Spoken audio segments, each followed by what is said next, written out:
There's life in our communities, but there's life also beyond our communities, in the whole world. Language and culture opens the eyes of young and old to this worldwide humanity. My guest for this week, Brandon Locke, is a language warrior that has that vision and has brought it so clearly through his work in the Anchorage, Alaska school system and beyond that he was selected the World Language Supervisor of the Year for 2024. Enjoy his poignant stories and his clarity of mind, and think to yourself, where am I a warrior for the language and culture that helps to make our planet more peaceful and humane? Welcome to It's About Language. Episode 124, hosted by Nora Lulich-Jones, where the transformative power of language is discovered. You are invited today to join in a conversation with Brandon Locke, an advocate for linguistic diversity. His work in Anchorage, Alaska, has bridged communities globally, proving that language connects everyone to a wider humanity. Come listen and stay tuned as the episode explores how language is not just a tool for communication, but also a vital link to diverse cultures and shared heritage. Brandon, it's a great pleasure to have you here today. Thanks so much for the conversation that we're about to have. Absolutely. Thank you so much for the invitation. It's been fun. And I'm enthusiastic about your leadership. So I want to start with making sure that those who may not be aware of the joy that came upon the group and the great cheering when we were at the National World Language meeting back in November of 2023, when you received the NADSTFL, that's a National Association of District Supervisors of Foreign Language, award for being the District Supervisor of the Year for Anchorage, Alaska schools. Congratulations again. Thank you so much. It was a huge, huge honor. And Brandon, tell the audience, listening audience around the world, what it is that you do with the Anchorage School District and what that award helped to reflect as far as the impact that your work has had. Sure. So my job title is Director of World Languages and Immersion Programs for the Anchorage School District. So what that means is I oversee all language programming in our school system. We're a district of about 45,000 students, largest district in the state of Alaska, but we're also, in Anchorage, half of the state's population lives in Alaska. So really we are the school system here. Quite frankly, we're larger than our State Department of Education. And so in the district of about 45,000 students, we have about 8,000 students that are enrolled in either one of our world language courses or in one of our 8 different K-12 language immersion programs. So I oversee French, German, Spanish, Chinese, Japanese, Russian, ASL, and Yupik, which is an Alaska native language. We have 20 official native languages in Alaska. Yupik is the most prevalent and most widely spoken. And I oversee about 200 teachers in that arena, including the English partner teachers of our immersion programs. One thing that I do not oversee that many colleagues around the country do is the ELL or ESL population. We have our own director for that because we have a very, very large ELL population in Anchorage. Interesting. Okay, so that delineation is not necessarily true of other districts in other states, but the size alone helps to, provide for the specialization as well as for not overloading you in a supervisory role. You did ask, though, about the award, and I go back and reflect on that. And I think awards are interesting. I always see an award as an award for the profession as opposed to an award for a person. Because I know for me personally, I could not do my job without the support of friends and colleagues around the country, as well as within my state and within my district. And I just happen to be the person that's in this position but the work is really a joint effort. And I do see a large portion of my work as that of advocacy. And so when somebody gets an award, I think it's really important to highlight that because it benefits all of us and it benefits the profession as a whole. And it reminds others outside of our world that we do exist and that what we do is important for our students every day. Thank you, Brandon. And that's both compassionate and also a real reflection of the collaborative and communal work that goes into language education. So when we take a look at what is being celebrated, what is being awarded, what is it that excites the language community, and what does that mean for those who are not specifically in the language education community?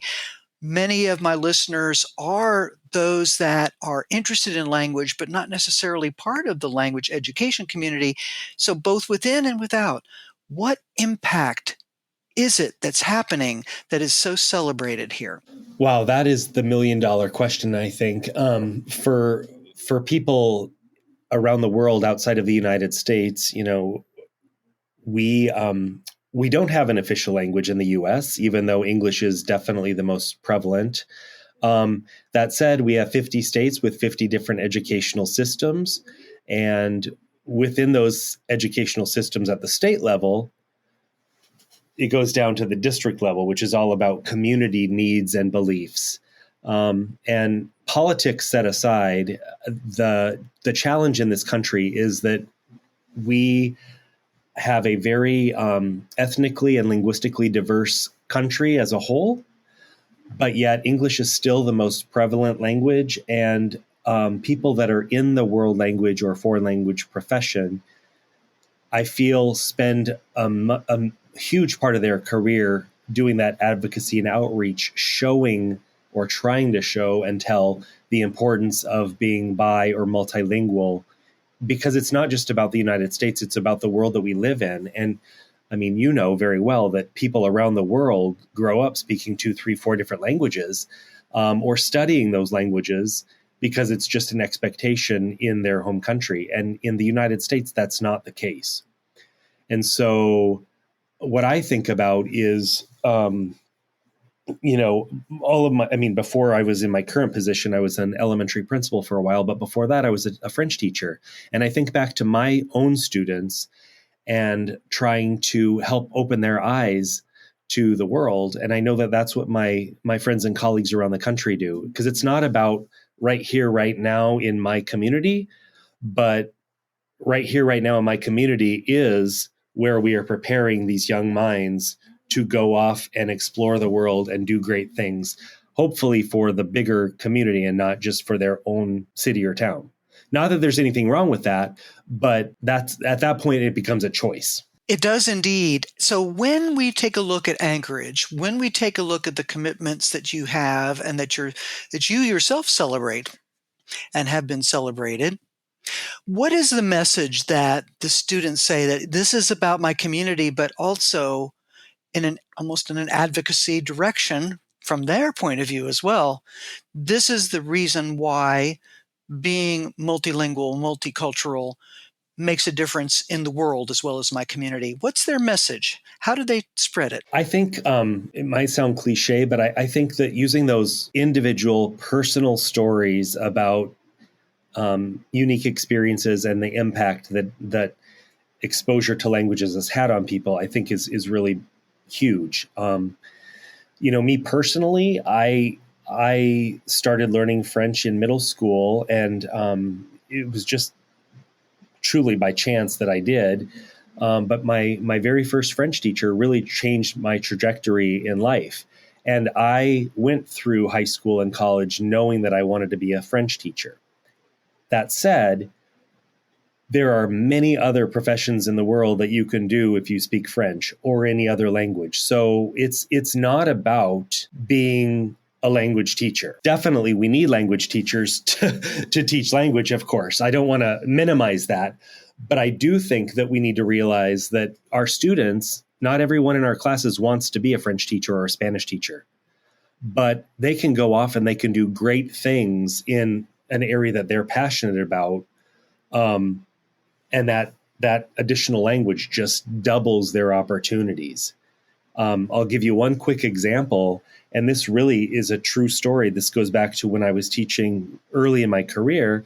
I was teaching middle school French, and this young lady, super, super smart young lady, comes up to me toward the beginning of the year and says, "Mr. Locke, just so you know, the only reason that I'm taking your class is because I want to be a pediatrician in West Africa when I grow up." Wow. And she stuck with the French. She went off to college.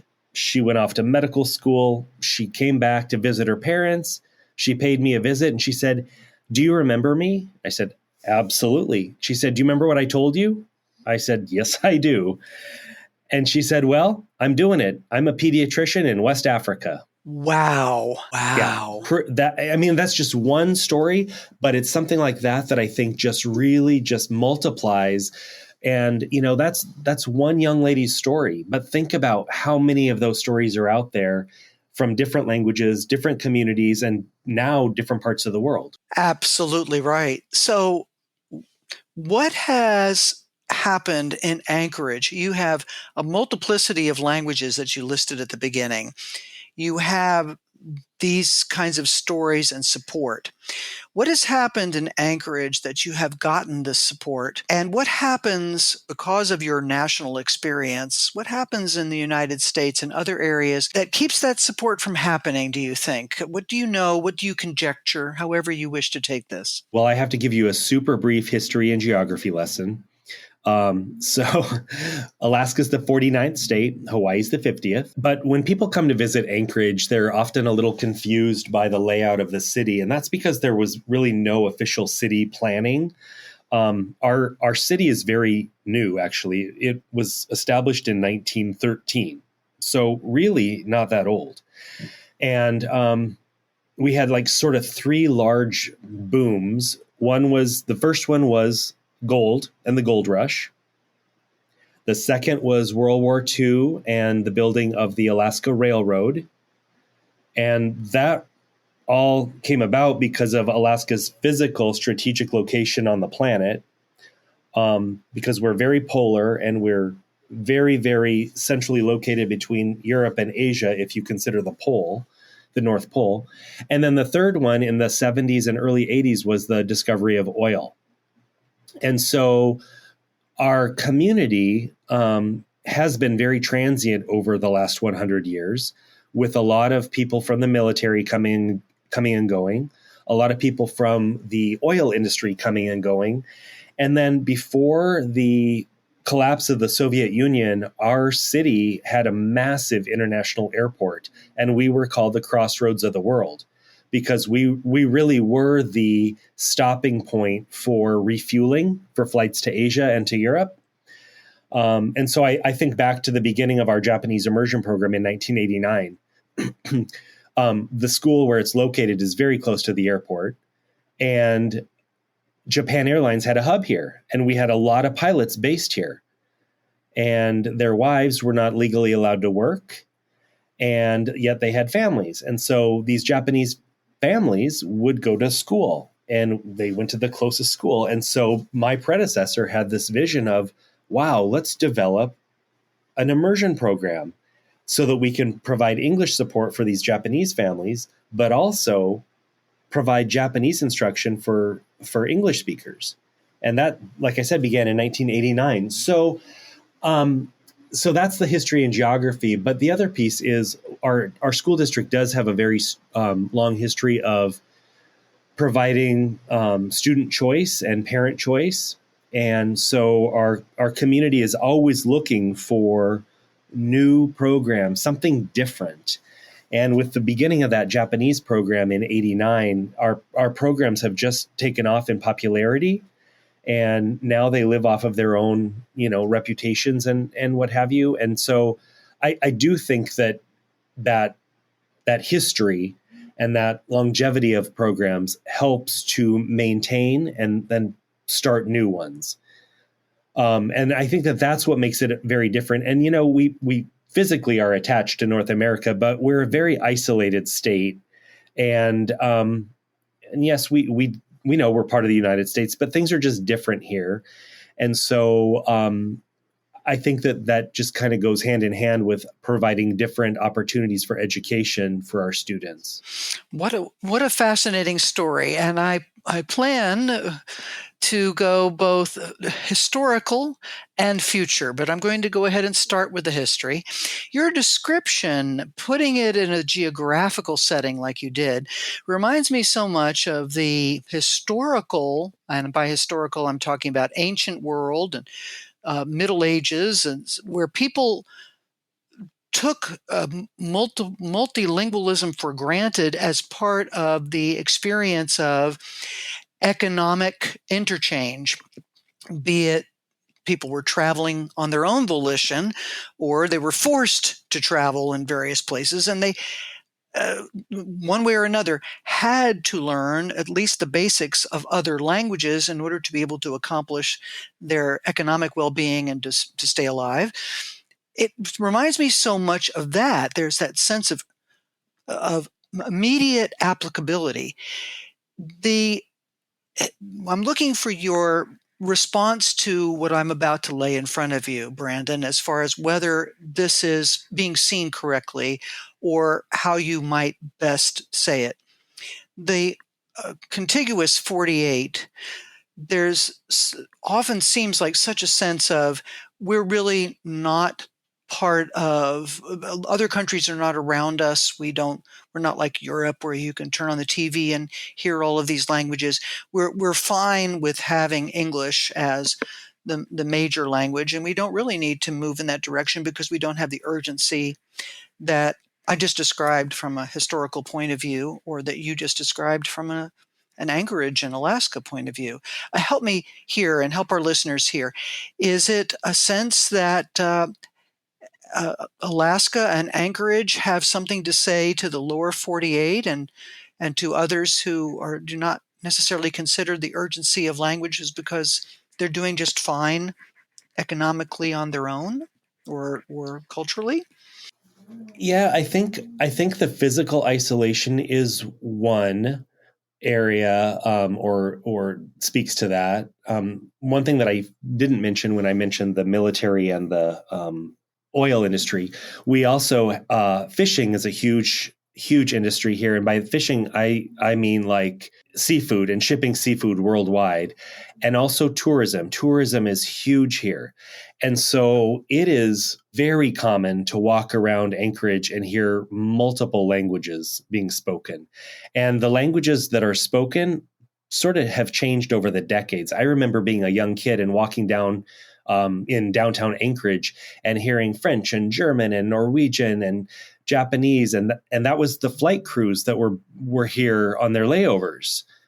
And now the languages that we hear, the top languages that are spoken by our ELL students, and I'm going to say these 5 in no particular order because they kind of change, but Samoan, Tagalog, Hmong, Korean, and Yupik, which is, again, that Alaska Native language. And those are after English and Spanish. And so the transiency of the population here has continued. The reasons why it continues have changed again over the decades, like I said. But you can't, I mean, I guess you can, but it is, I was going to say, you can't really live in Alaska and not travel. Like, you have to travel. And you can't just get in your car and drive from LA to San Francisco or from DC to New York. If you want to drive anywhere, like to Seattle, you have to plan a good 7 days. It's not an easy drive. And so I say that because people here, you just have to, you get on a plane and you just go places. And that's just how it is to live here. I have to go to Seattle to pretty much go anywhere. And so I think people are just used to traveling here, and they're used to having languages from around the world spoken all around us. And I think just that physical isolation makes it sort of just part of who we are. And we don't have counties, and sometimes I know counties can kind of go over state line. We don't have that here. We're just one big, huge state, and we're huge. And you are indeed huge. So you gave a story about a smart young woman who took that French and ran with it.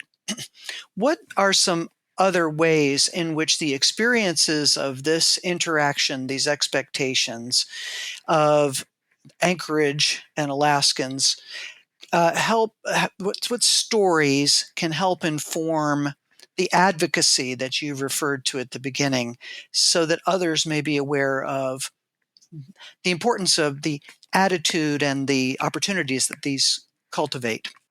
So every spring before all of our high school graduations, each of our immersion programs does their own graduation where the students, they receive a completion cord and they give a speech in their target language. It's projected in English behind them so that family members and guests can see it and read it. And I speak at each of those celebrations. And I always try to explain and share anecdotal stories.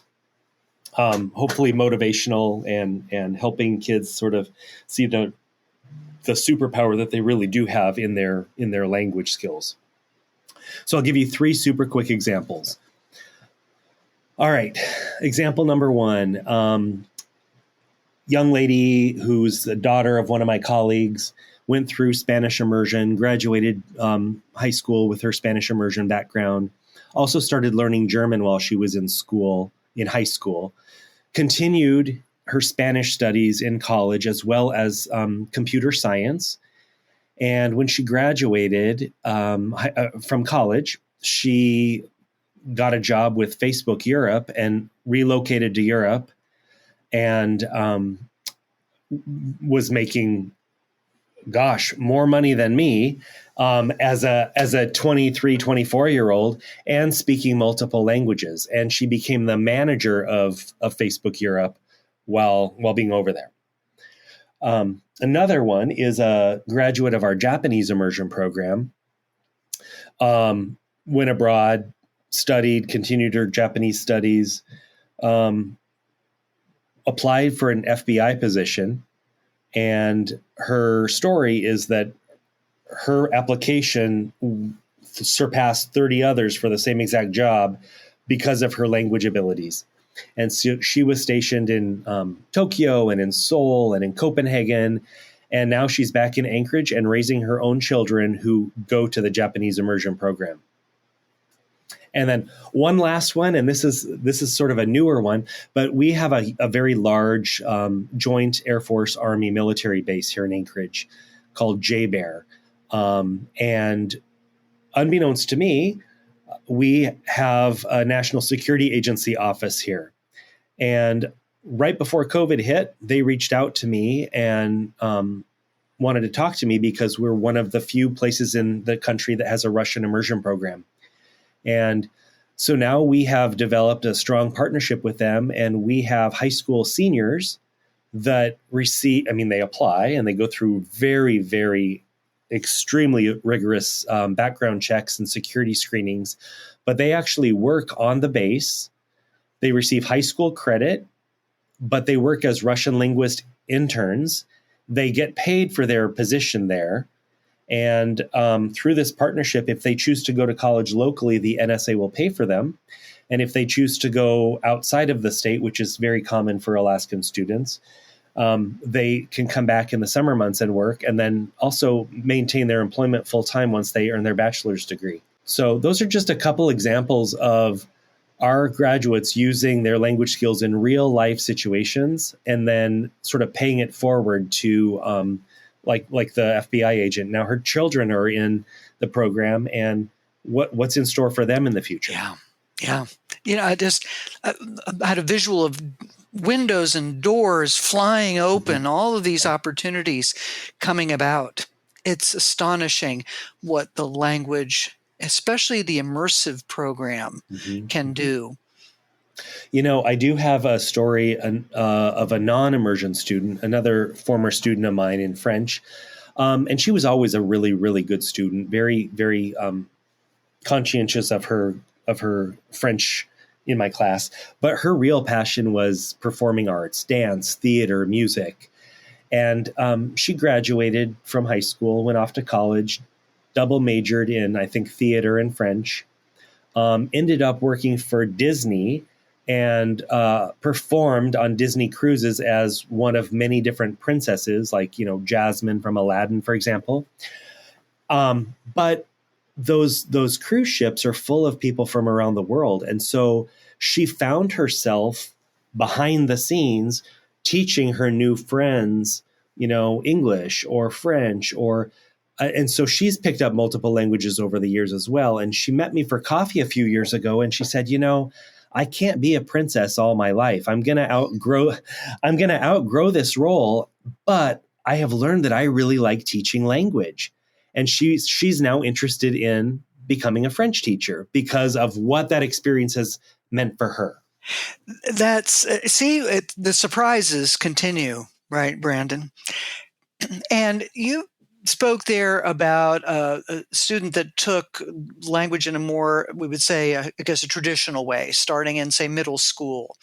And you certainly have shared stories about immersion, which we understand mean that they start at a younger age, kinder or first grade, etc. What do you see in the direction of understanding how language programs work nationally, based on, or the state of Alaska as well, please, the future, but the national state, which you would recommend as far as where do you see us going with language instruction? What hopes do you have? What do you see that might block what you consider should happen, please? Well, I think what's really interesting to me is, as you mentioned, immersion programs typically start at the younger grades. And there's definitely fewer immersion programs in the country than there are sort of more traditional programs.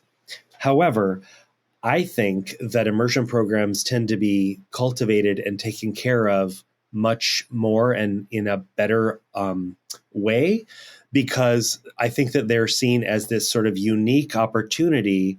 And again, we're putting our kindergartners and our first graders in these programs with the expectation that it's going to be a long-term opportunity and experience for them to become highly proficient in the language and also culturally, competent, if you will. What I think is interesting is that that's a very small piece of our overall population. And the vast majority of the population, I would guess, doesn't value language to that level, and therefore either sees not taking a language as totally fine, or that mindset of take Spanish, it's the easiest, and just get your 2 years in and done so that you can get into college.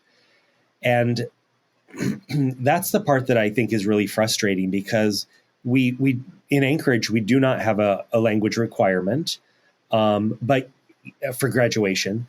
But for this is my 24th year in public education as a language educator, and still to this day, I hear stories of counselors telling kids, "You don't need a language," or "You just need 2 years." Well, that's not a true statement, and there are thousands of colleges and universities in this country, and every single one of them has their own admission requirements. So telling somebody 2 years and you're done is not accurate for many of those institutions. And so, like the young lady that I mentioned who became a Disney princess, she just started as a 7th grade student and just fell in love with the language, but she stayed with her passion, which was that performing arts. And she learned how to mesh the two together. And that's what we need to make sure that we are providing, that type of opportunity for our students. We need doctors and lawyers that can speak other languages.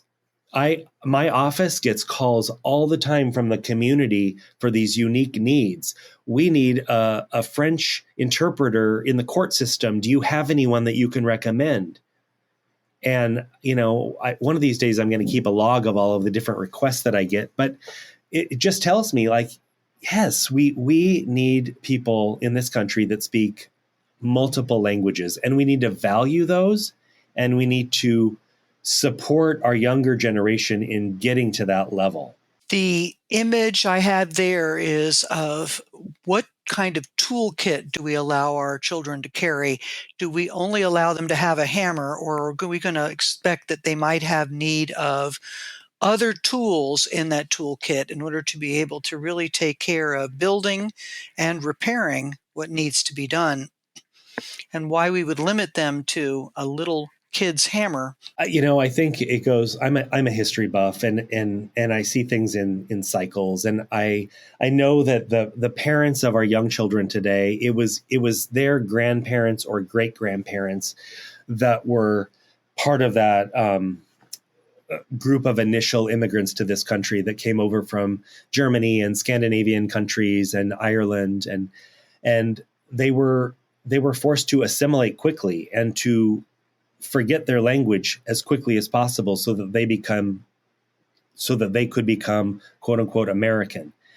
Lose your Danish, lose your Norwegian, learn English as quickly as you can.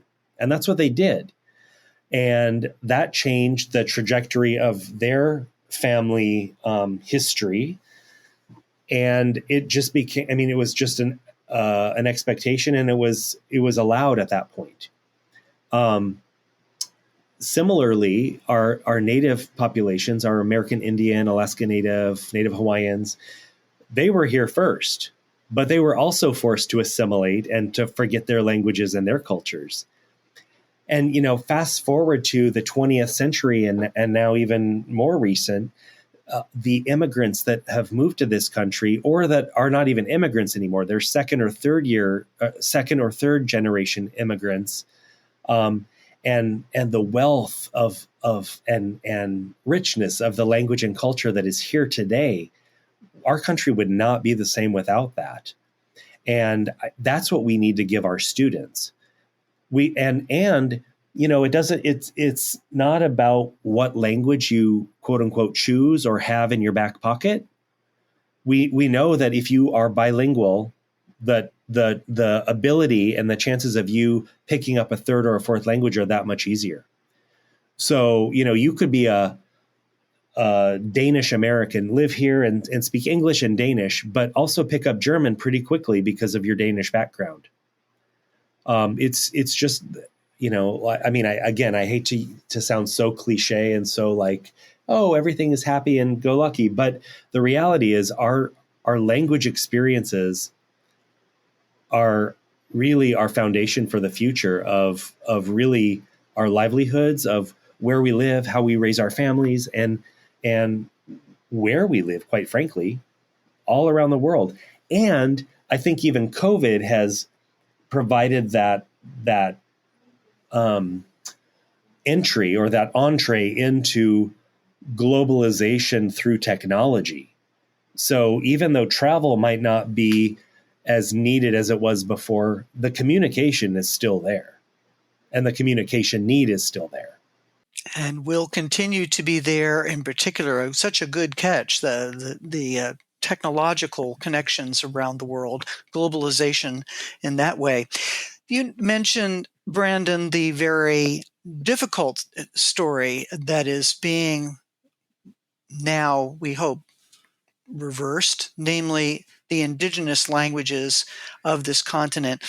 And you have mentioned several times during this conversation, it's one of several others that are within the territory of Alaska and therefore the purview of Anchorage. What is the trajectory of helping those speakers help to hold on to their language and or culture? That's an excellent question. We do have 20 official Alaska Native languages in Alaska, but that's just 20 official. We have hundreds of variations and dialects, and a lot of them are really truly based on like waterway systems. So if you go 20 miles north up such and such river, you speak a different dialect than your neighbors 20 miles south. Yupik is definitely the most prevalent. It is in southwestern Alaska. And to give your listeners around the world an idea, Alaska, I always love to superimpose a map of Alaska on the lower 48. I mean, really, the top of Alaska would be like the top of North Dakota, and southern part is all the way down to Texas. So when people say, well, what's the weather like in Alaska? I say, well, what's the weather like in the United States? Because weather in Florida looks very different than weather in Maine, or, in Alaska for that matter.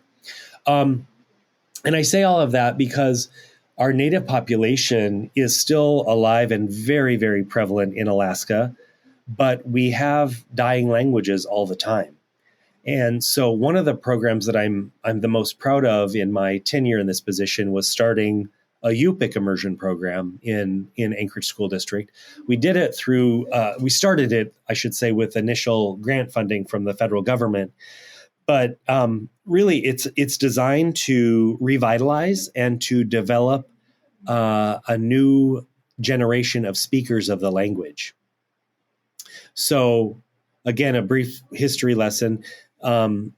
When Westerners moved to Alaska in the early part of the 20th century, I should say Americans, because the Russians were here before us, we didn't have school systems at the high school level for Indigenous kids. So they would go to elementary school, and if there was one, and then they would be plucked up and sent away to boarding schools in the lower 48.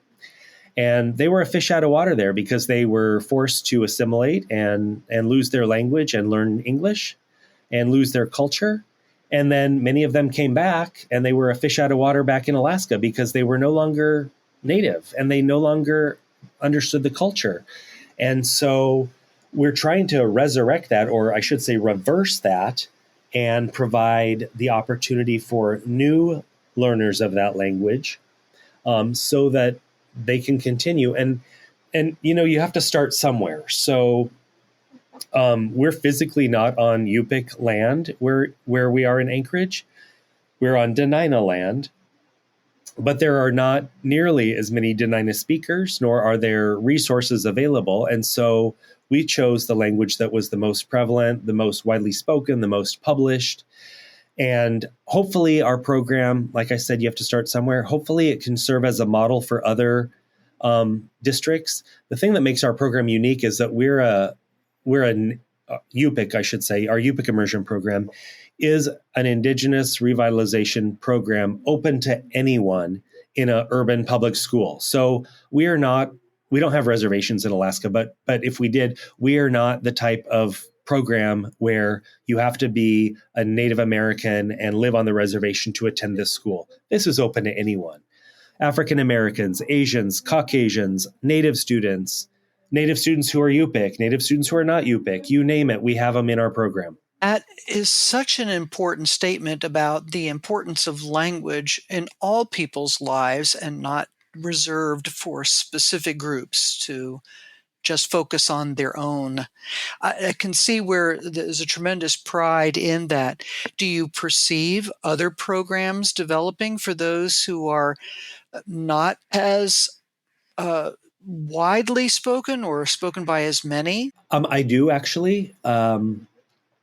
There are, well, I was aware of one, but now I'm aware of two. There are two other Yupik immersion programs in the state of Alaska, both out in very rural Alaska. And when I say rural, I'm not talking about the Great Plains and, driving 300 miles to your next neighbor.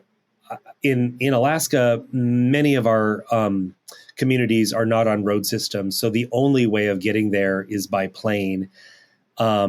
Sometimes boat, sometimes snow machine, or that's what we call snowmobiles up in Alaska. And by plane, I'm not talking about a jet plane. I'm talking about a small, tiny little plane that goes from a large town to a remote village of maybe 500 people or less. And so, yeah, I do believe that language is definitely something that different parts of Alaska are experiencing and experimenting with.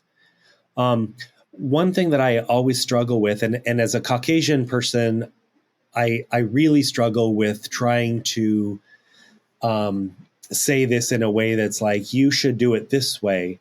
But one thing that I have noticed in working with a variety of Indigenous groups is that it seems like each group tends to try to recreate the wheel on their own rather than benefit from lessons learned and trials and tribulations of others.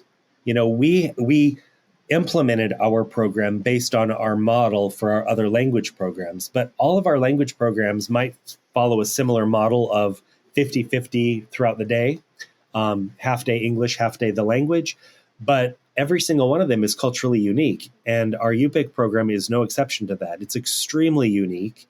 And I would love to be able to have, and we've had Indigenous groups from other parts of the world come and visit us, including Japan, which they only have one Indigenous group there, and that's the Ainu people on their northern island of Hokkaido.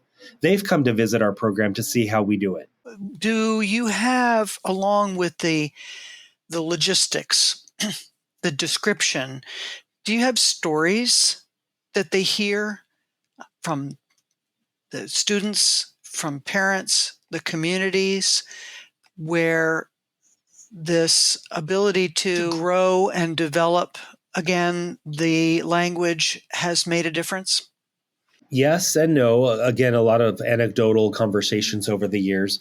I will say, just on an aside, it's sort of an apropos question, but I'm currently working on finishing my dissertation, and my dissertation study is all about Indigenous revitalization in urban public schools.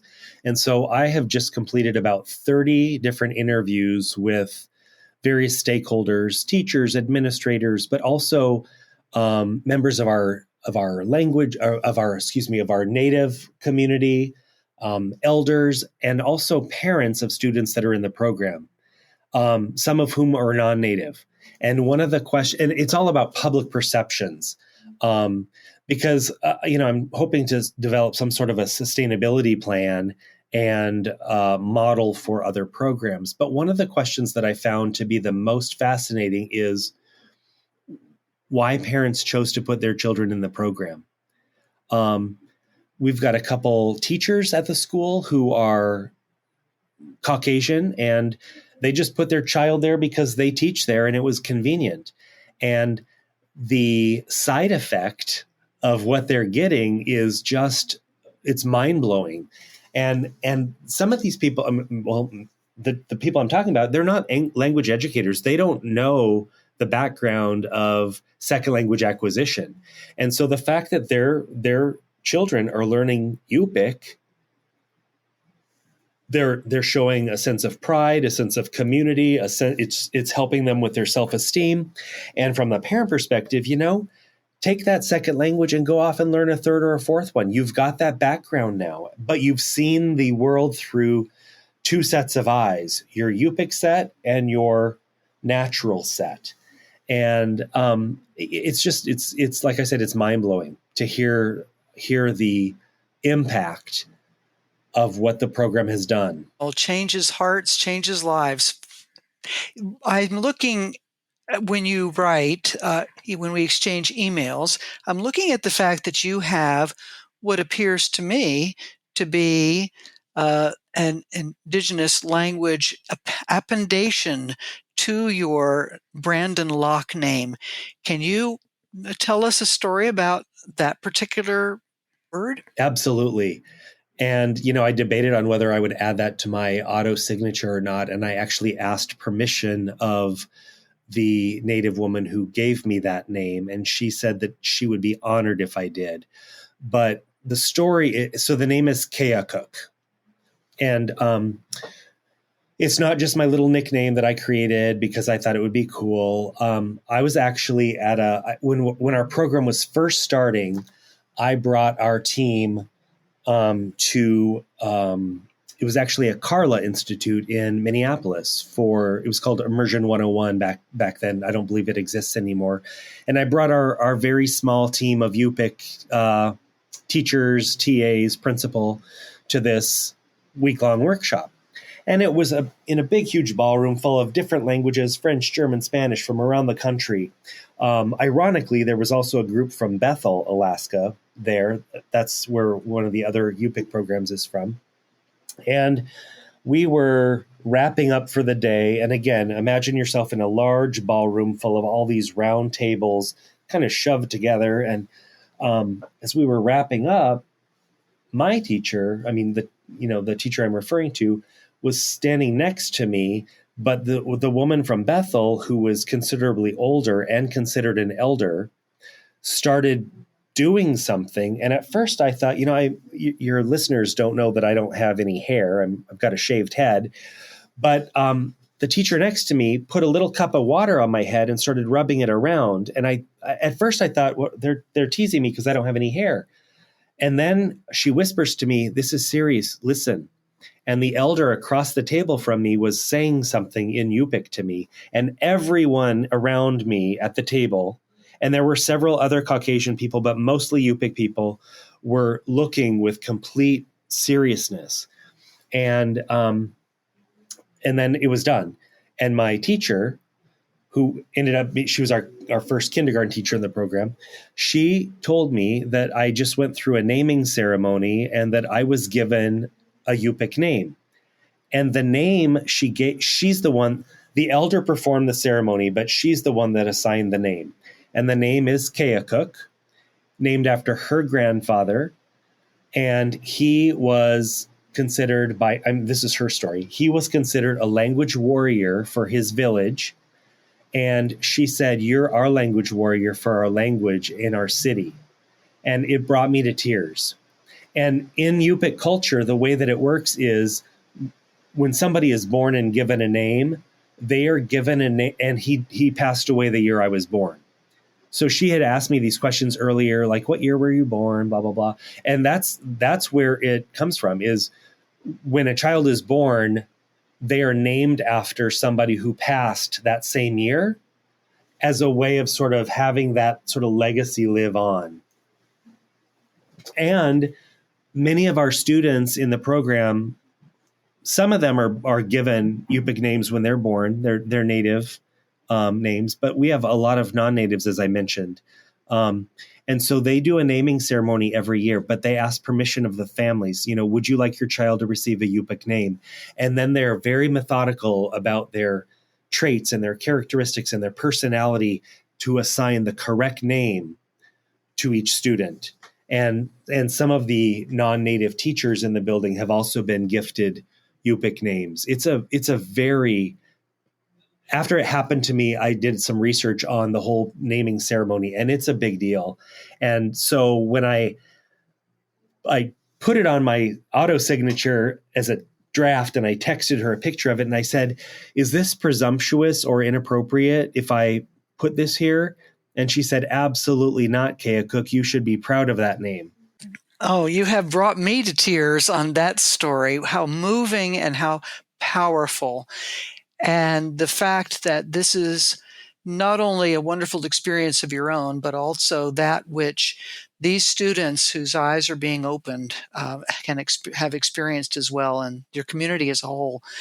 Phenomenal, Brandon. Thank you so much for sharing that absolutely a stunning story.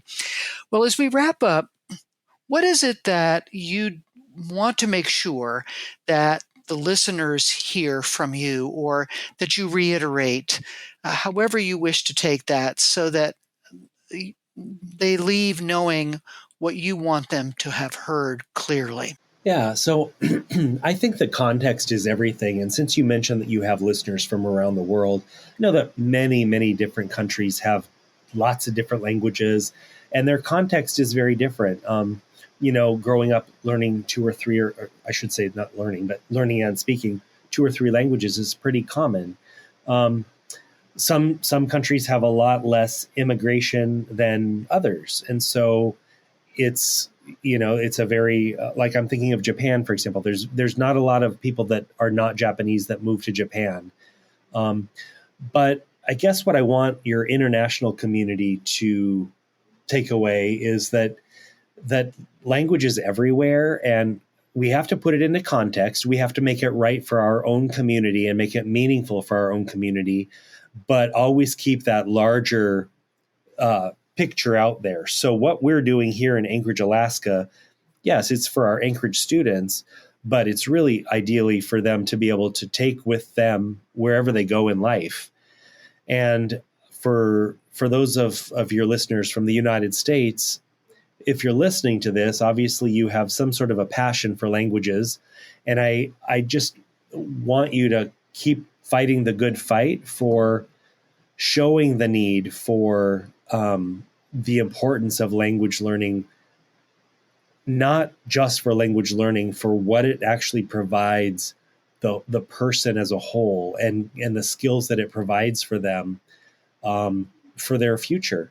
It kills me when I hear about these state initiatives for English only, or making it illegal to have an immersion program. And that's so short-minded in my opinion. Again, it doesn't matter what the language is, providing the students at the young age the opportunity to open their eyes to the world and see that there is life beyond Anchorage or Alaska or the United States, I think is the best thing that we can give our students. Brandon, thank you so much. The passion and compassion that you've provided. Thanks for sharing all of that with us today. It's been my pleasure. Thank you for the invitation. And as always, I love chatting with you, Nora. So this was even extra special. So thanks for the invitation. Thank you for listening to this podcast with my guest, Brandon Locke. Check out my website, fluency.consulting, for more information about Brandon and to follow the links and to check out the resources that he has shared with us. Let's all become language warriors. Until next time.